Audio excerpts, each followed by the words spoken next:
অসমবাসী ৰাইজে ভাবে যে তেওঁৰ যিটো মাইণ্ডছেট সেইটো আটাইতকৈ অসমৰ কাৰণে ভয়াৱহ। অসমবাসী ৰাইজে ভাবে যে দিলীপ শইকীয়াৰ যিটো মাইণ্ডছেট সেইটো অসমবাসী ৰাইজৰ কাৰণে অত্যন্ত ভয়াৱহ।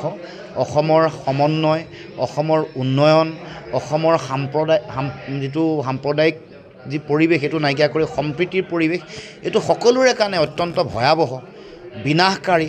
জনজাতীয় মানুহৰ তেওঁলোকৰ অধিকাৰ কাঢ়ি লৈ গৈছে, মাটি কাঢ়ি লৈ গৈছে। জনজাতীয় অঞ্চলসমূহত মানে ইয়াৰ ভূমিপুত্ৰসকলক গৌবেগ ধ্বনি দিছে, চাইনিজ বুলি কৈছে। এইবোৰ তেওঁলোকৰ চৰকাৰৰ দিনতে হৈছে। গতিকে তেওঁলোকৰ কাম কাজ অসমৰ ভৱিষ্যতৰ কাৰণে অত্যন্ত ভয়ংকৰ, ভয়াৱহ। এইটো ৰাইজে উপলব্ধি তেওঁলোকে মিয়াপ্ৰীতি, আপোনালোকৰ তিনি গগৈৰ মিয়াপ্ৰীতি বুলি আপোনালোকৰ হয়, তেওঁ কাক কৈছে নাজানো। বিদেশীটো তেওঁলোকে দিছে। 53 বছৰ বিদেশী বুজাটো দিলীপ শইকীয়া সোণোৱালে দিছে। তেওঁ মিয়া বুলি কাক বুজাব খুজিছে নাজানো। দেশৰ সংবিধানত ক'ত লিখা আছে তেওঁহে গম পাব, তেওঁ সুধিব। বিদেশী কিন্তু 53 বছৰ বিদেশী বুজা দিলীপ শইকীয়াহে অসমক জাপি দিছে, মুখ্যমন্ত্ৰীয়ে জাপি দিছে। আৰু অসমৰ ৰাইজক, অসমৰ যিসকল থলগিৰি মানুহ আছে, সাংবিধানিক ৰক্ষা কৱচ দিয়া নাই। 6 নম্বৰ দফা কাৰ্যকৰী কৰিবৰ কাৰণে যিখন কমিটি বনাইছে, এতিয়া দিলীপ শইকীয়াকে আপোনালোকে সুধিব লাগে যে আপোনালোকৰ গৃহমন্ত্ৰী কিয় সময় হোৱা নাই এখন ল'বলৈ, কাৰণ সেয়াত সকলো সমাধানৰ সূত্ৰ আছে।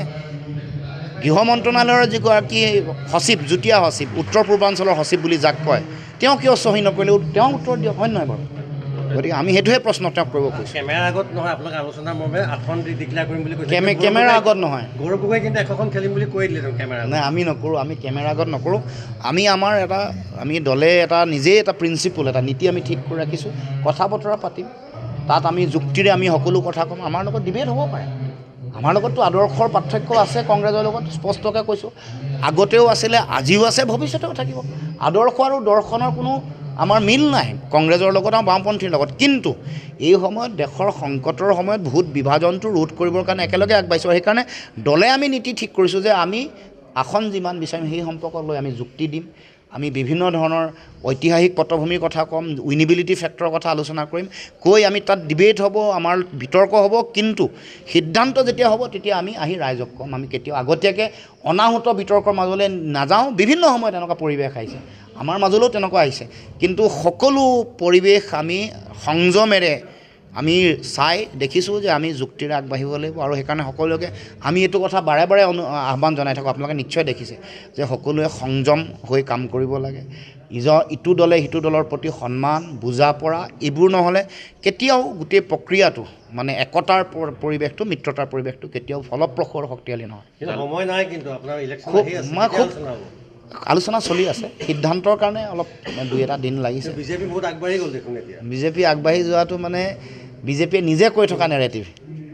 তেওঁলোকে চৰকাৰী ধনবোৰ এতিয়া মানে বিভিন্ন আঁচনি বিলাই আছে। তাৰ কাৰণে তেওঁলোকে ভাবিছে মানে চৰকাৰী পইচা লৈ ইলেকশ্যন কেম্পেইনিং কৰাটো সহজ। কিন্তু তেওঁলোকেওতো AGPৰ লগত এতিয়ালৈকে চিট শ্বেয়াৰিং কৰিছে নেকি? বিজেপিয়ে ঘোষণা কৰিছে নেকি যে আমি AGPক ইমান দিলোঁ?